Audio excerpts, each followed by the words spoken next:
स्वागत है आपका अपने YouTube channel Siddhartha job point में। आज का बहुत इम्पोर्टेंट टॉपिक मनोविश्लेषणात्मक सिद्धांत से है। ये सिद्धांत किसने दिया था, ये सिद्धांत कहता क्या है। इसके पहले भी बहुत सारा ये आपका CDP का वीडियो बनाए हुए हैं। आप उस CDP का वीडियो को डिस्क्रिप्शन लिंक में जाकर देख सकते हैं। तो वीडियो को शुरू से अंत तक देखिएगा, इस वीडियो को पूरा डिटेल से बताएंगे। मनोविश्लेषणात्मक सिद्धांत, ये मनोविश्लेषणात्मक सिद्धांत के जो प्रतिपादक थे, जन्मदाता थे, ये सिगमंड फ्रायड थे। जन्मदाता कौन थे? Sigmund Freud. और ये ऑस्ट्रिया के थे, ये ऑस्ट्रिया के थे। ये सिद्धांत कहता क्या है कि ये सिगमंड फ्रायड ने मनोविश्लेषणात्मक सिद्धांत के अंतर्गत मन का विश्लेषण किया है कि मनुष्य का, व्यक्ति का मन किस तरह से होता है, उसका इन्होंने पूरा डिटेल किया। अपने प्रयोग के आधार पर इसने मन जो बताया, मन तीन प्रकार का इसने बताया। तीन प्रकार में पहला चेतन मन, जिसको हम लोग कहते हैं कॉन्शियस माइंड। दूसरा अर्धचेतन मन, सब कॉन्शियस माइंड। और तीसरा अचेतन अनकॉन्शियस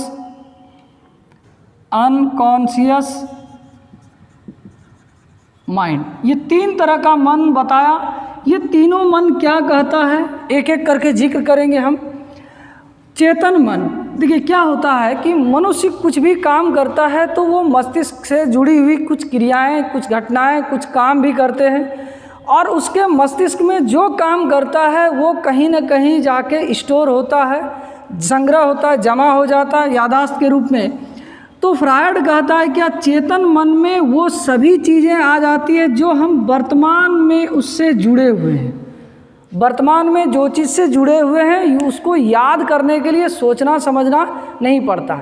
मान लिया जाए कि हम कहीं ड्यूटी करने जा रहे हैं तो डेली आ जा रहे हैं, तो क्या है कि कहाँ रास्ता है, कैसा रास्ता है, कौन कौन से घर हैं अगल बगल, कौन लोग हमको डेली मिलते हैं, तो ये वर्तमान ये चेतन मन में स्टोर होता है।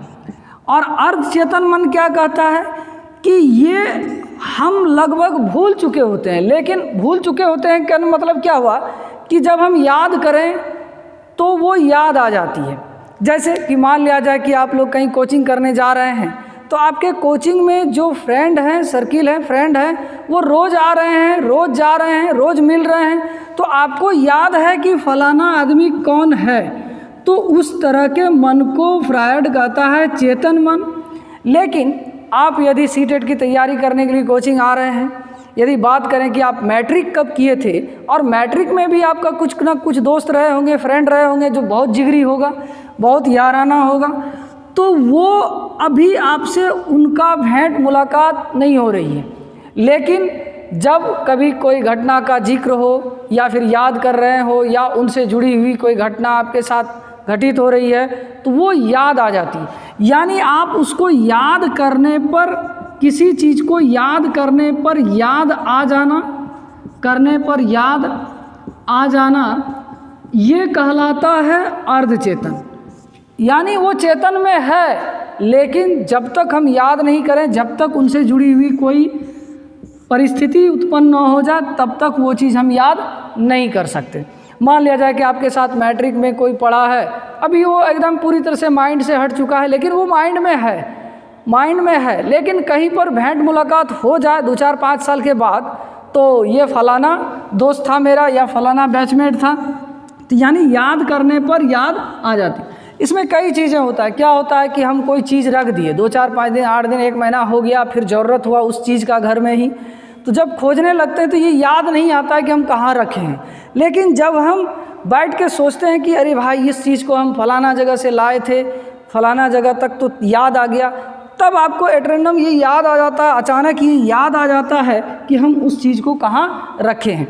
यानी चेतन मन में जो वर्तमान में चल रहा है, देख रहे हैं, वो चीज़ आपके मन में आना रहना वर्तमान, और अर्ध चेतन में जो आप याद करने पर उसे याद आ जाते हैं, यानी आप किसी चीज़ का याद कर रहे हैं, वो चीज़ याद आ जाए तो अर्ध चेतन।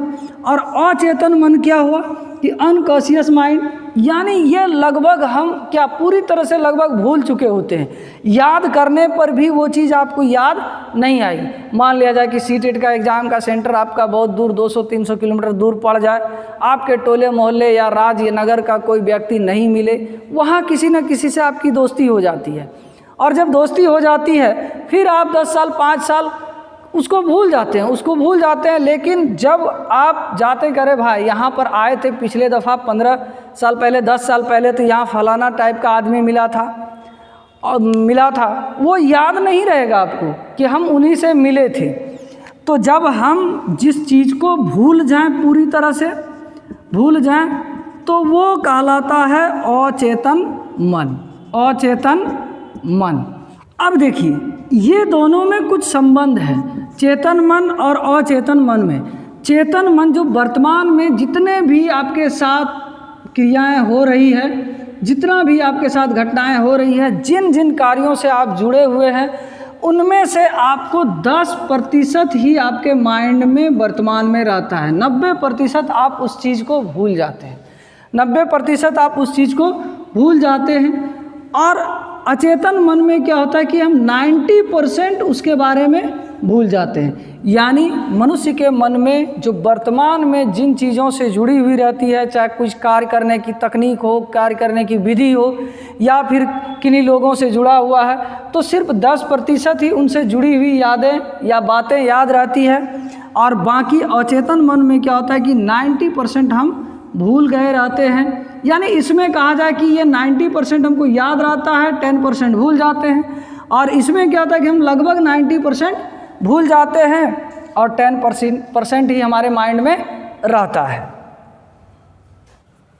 देखिए सिगमंड फ्रायड ने व्यक्तित्व के मन को 3 भागों में बांटा है। हम लोग तो वो तो देखे 3 प्रकार के मन होते हैं। अब इसने व्यक्तित्व को ही 3 भागों में बांटा है। और ये 3 भाग कौन हैं? आप लोग अक्सर देखते होंगे प्रश्न में, ईद याद आ रहा है, अहम, और दूसरा पराअहम या पर अहम।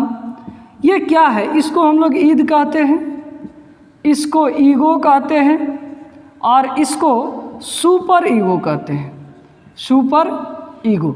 अब ये ईगो का मतलब ये नहीं कि एक ईगो जो हम लोग बोलचाल में प्रयोग करते हैं, जिसको ईगो घिरना या जो है वो वाला ईगो नहीं है। ये क्या है? ये मनोविश्लेषणात्मक सिद्धांत के अंतर्गत जो फ्रायड हैं, फ्रायड व्यक्तित्व के 3 भागों को बांटते हैं। ईद क्या होता है कि व्यक्ति चाहता है किसी परिणाम का घटना हो या परिणाम हो, किसी घटने का परिणाम हो, यानी मनुष्य के साथ कोई समस्या आ जाए, वो तुरंत चाहता है कि हमको उस समस्या का समाधान हो जाए। जैसे कि मान लिया जाए कि किसी को भूख लगे और भूख इतना ज़ोर से हो कि वो बर्दाश्त से बाहर हो, तो वो व्यक्ति क्या करेगा? अपनी भूख को मिटाने के लिए कुछ भी नैतिक अनैतिक नहीं देखेगा। उसको जहाँ भोजन मिलेगा हो सके चोरी कर ले, लेकिन वो चोरी ये सोचकर नहीं करता है कि ये नैतिक है या अनैतिक है। ये उस मन को, उस भाग को फ्रायड कहता है कि इसी को कहा जाता है ईद। ये बच्चों में होता है जब भूख लगती है, या बच्चों में क्या बड़ों में भी होती है। कोई भूख लगा, अब कोई उसका शारीरिक घटना हो रहा है, शारीरिक एक्टिविटी हो रहा है, भूख यानी तो चोरी तुरंत कर लेगा। इसके अलावा कुछ भी सेक्स भी है, जो आप देखे थे कि मैस्लो का जो आवश्यकता पदानुक्रम सिद्धांत था, उसके अंतर्गत था एक चीज़। आप वीडियो को जाकर डिस्क्रिप्शन लिंक में देखिएगा, मैस्लो का सिद्धांत में भी था जो आवश्यकता कैसे होता है, आवश्यकता के कितने प्रकार होते हैं। तो प्रथम आवश्यकता में भूख, सेक्स, नींद ये सब आ जाता था। तो अब आदमी को यदि सेक्स की भी ज़रूरत होगी तो वो क्या करेगा? नैतिक अनैतिक नहीं देखेगा, लोगों के साथ बलात्कार कर लेता है, जो कि बहुत गलत बात होता है। तो वो चाहता है कि हमारी इच्छाओं, यदि नींद आ रही है तो वो कहीं भी कभी भी सो जाएगा। टूटी खाट, एक कैसी कहावत है, नींद न जाने टूटी खाट, प्रेम न जाने जात पात, वही वाली बात है। प्रेम हो रहा है तो जात पात भी नहीं देखेगा, खाट भी यदि टूट गया है तो नींद आ रही है तो वो सोएगा, तुरंत चाहता है कि हमारी इच्छाओं की पूर्ति हो। तो वैसे उसको कहा जाता है ईद, उस तरह के विचार को ईद कहा जाता है। अहम में क्या होता है कि मान लिया जाए कि भूख ही लगी किसी व्यक्ति को या आदमी को, जब भूख लगती है तो यहाँ पर वो भूख की संतुष्टि वो तुरंत करना चाहता है, लेकिन अहम में क्या होता है कि भूख का जुगाड़ करता है, वो भोजन का जुगाड़ करता है, एक प्लानिंग के तहत योजना करता है। भले ही योजना नैतिक हो भी सकता है, नहीं भी हो सकता है। तो भोजन की प्राप्ति के लिए एक योजना बनाते हुए योजनाबद्ध तरीके से करता है, तो उस विचार को उसको कहा गया अहम यानी ईगो। और परा अहम क्या होता है कि अब यहाँ पर देख रहे हैं कि एक व्यक्ति भोजन किसी भी हाल में, किसी भी सिस्टम में, किसी भी तरीके से भूख को मिटाने के लिए वो भोजन की चोरी करता है, बिना सोचे विचारे, बिना चिंतन किए। यहाँ पर थोड़ा सा चिंतन करता है, योजना करता है कि भाई हम जो भोजन चुराएंगे ऐसा ना हो कि पकड़ा जाए, ऐसा ना हो कि बेइज्जती हो जाए। तो इस विचार को अहम कहा गया। इसमें अब ये प्लानिंग करने से पहले सोचता है कि ये कार्य नैतिक है या अनैतिक है। तो इस वजह से यहाँ क्या करता है, नैतिकता का उच्च स्तर यूज करता है। वो नैतिकता का उच्च स्तर यूज करता है कि नहीं, ये काम किसी भी हालत में, हम भूखे हैं भी, तड़प भी रहे हैं, तो ये नैतिकता के आधार पर चोरी करना भोजन की सही बात नहीं है। तो ये था फ्रायड का ईद, अहम और पराअहम। फ्रायड का हम लोग मनोलैंगिक विश्लेषणवाद भी देख लेते हैं, कैसे उसने लैंगिकता के बारे में किया है। ये आइए देखते हैं हम लोग फ्रायड के मनोलैंगिक विकास का सिद्धांत। ये मनोविश्लेषणात्मक सिद्धांत का ही भाग है फ्रायड का। और फ्रायड जो बालकों की अवस्थाएं हैं, लैंगिक अवस्थाएं हैं, उसके विकास को 5 भागों में, 5 अवस्थाओं में विभाजित किया है। और ये 5 अवस्था कौन कौन हैं? पहला है मुखावस्था। मुखावस्था ये जन्म से 2 वर्ष होता है, जन्म से 2 वर्ष है, ये फ्रायड कहते हैं। और हम लोग भी देखते हैं, फ्रायड तो कह ही रहे हैं, हम लोग भी देखते हैं कि जन्म से 2 साल के बच्चे जो होते हैं ना, आप उसको कुछ भी दे दीजिए, हाथ में पेन दे दीजिए, पेंसिल दे दीजिए, खट्टा नमक जो भी है, कोई चीज़ वस्तु पकड़ने वाला है, यदि आप उसको हाथ में दे दीजिएगा तो क्या करता है, वो हमेशा मुंह में ही ले लेता है। तो इसलिए फ्रायड कहता है जन्म से 2 वर्ष के बालकों को मुखावस्था, इसमें हर वस्तु मुंह में लेता है और मुंह में लेने पर ही उसको लगता है कि संतुष्टि होता है। हम लोग देखते हैं कि कई बच्चे ऐसे हैं, कुछ वस्तु हाथ में नहीं मिलता या नहीं दिया जाता तो अंगूठा भी चूसने लगता है। और कभी कभी तो ऐसे होता है, क्या एक कोई पिक्चर देखे थे, उसमें शायद हीरो के लिए लड़की देखा जा रहा था, तो उसको एक ऐसी लड़की से मिलाया जाता है जो कि हमेशा 24 घंटा अंगूठा मुंह में ही रखती है। तो यदि आप भी पिक्चर देखे हैं तो कमेंट बॉक्स में ज़रूर पिक्चर का नाम बताइएगा, हम भूल चुके हैं। तो ये क्या है, वैसी अवस्था मुखावस्था। तो इसका मतलब ये नहीं कि मुखावस्था वहाँ तक होगा, मुखावस्था जन्म से 2 वर्ष। लेकिन जैसे दूसरी अवस्था में क्या होता है, ये गुदा प्रधान अवस्था हो जाता है। दूसरी अवस्था गुदा प्रधान अवस्था, ये गुदा प्रधान अवस्था 2 से 4 वर्ष होता है। इसमें क्या होता है कि हम लोग देख रहे हैं मुखावस्था में हर वस्तु मुंह में ले लेता है, और इसमें जो है गुदा पर किसी तरह का कंट्रोल या नियंत्रण नहीं होता है। चाहे मल मूत्र का त्याग करना हो, वो कहीं भी कभी भी कर देता है। लेकिन 2 से 4 वर्ष के बालकों में क्या होता है कि वो मल मूत्र त्यागने पर कंट्रोल करने लगता है। उसको पता चलने लगता है कि हमको टॉयलेट लगा है या पट्टी लगा है, तो इसके आधार पर वो कह लेता है, कंट्रोल कर लेता है। तीसरी अवस्था है, फ्रायड कहता है तीसरी अवस्था लिंग प्रधान अवस्था। यह लिंग प्रधान अवस्था में जो है ये 4 से लेकर 6 वर्ष तक है, लिंग प्रधान अवस्था। ये 4 से 6 वर्ष। इसमें क्या होता है कि यहाँ पर लड़के लड़कियाँ ये समझने लगते हैं कि वो लड़की है और मैं लड़का हूँ। इसमें लिंग प्रधान की अवस्था के अंतर्गत ये समझ विकसित हो जाती है। इसमें क्या होता है कि जो बॉयज़ होते हैं उसमें और गर्ल्स में दोनों में एक विशेष प्रकार की ग्रंथि का विकास हो जाता है। ओडिपस ग्रंथि का बॉयज़ में और गर्ल्स में इलेक्ट्रा ग्रंथि का विकास होता है। और इस इलेक्ट्रा ग्रंथि का विकास होने की वजह से क्या होता है कि इस उम्र के जो बॉयज़ होते हैं यानी लड़का होता है वो माता से प्रेम ज़्यादा करता है, माता से उसका लगाव ज़्यादा होता है, मातृ प्रेम होने लगता है उसमें।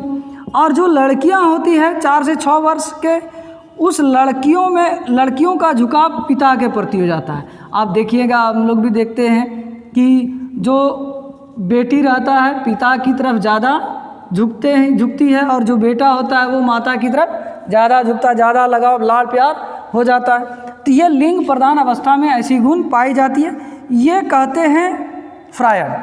और चौथा जो है, चौथा अवस्था आपका अव्यक्त अवस्था। अव्यक्त अवस्था ये 6 से 12 वर्ष।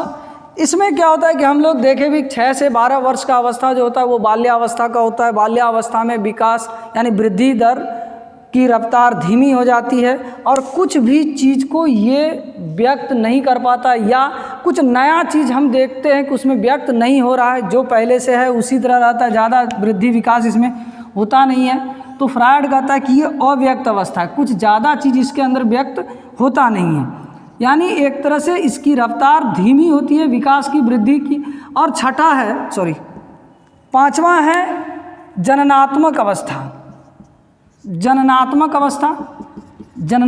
अवस्था ये नीचे दिख रहा है क्या, नहीं पता है, 1 मिनट। हाँ, दिख तो रहा है। जननात्मक अवस्था, ये जननात्मक अवस्था 12 वर्ष से ऊपर होता है, 12 वर्ष से ऊपर। इस जननात्मक अवस्था में क्या होता है कि जो लड़के लड़कियां, जिसको हम लोग किशोर किशोरियां कहते हैं, किशोरावस्था में भी होता है। तो किशोरावस्था में क्या होता है कि लड़के लड़कियों में यौन अंगों का विकास हो जाता है, जनन अंगों का विकास हो जाता है। अब देखिए ये जो है मुखावस्था, इसमें बालक का विचार कैसा होगा, इसमें कैसा होगा, यही चीज़ फ्रायड मनोविश्लेषणात्मक इसको जोड़ते हुए करते हैं। अब मान लीजिए कि जननात्मक अवस्था में उसका जनन अंग, यौन अंग विकसित हो रहा है, तो हमेशा उसका विचार किस ओर झुकेगा, जनन की ओर, सेक्स की ओर, या फिर लिंग प्रधान अवस्था है तो वहाँ पर उस तरह से। तो ये था फ्रायड का सिद्धांत, जो मनोविश्लेषणात्मक सिद्धांत और मनोलैंगिक सिद्धांत दोनों था। आई होप वीडियो पसंद आया होगा। वीडियो अच्छी लगे तो दोस्तों को शेयर भी करें, लाइक करें, कमेंट भी करें। वीडियो देखने के लिए बहुत बहुत धन्यवाद। मिलते हैं अगले वीडियो में। जय हिंद।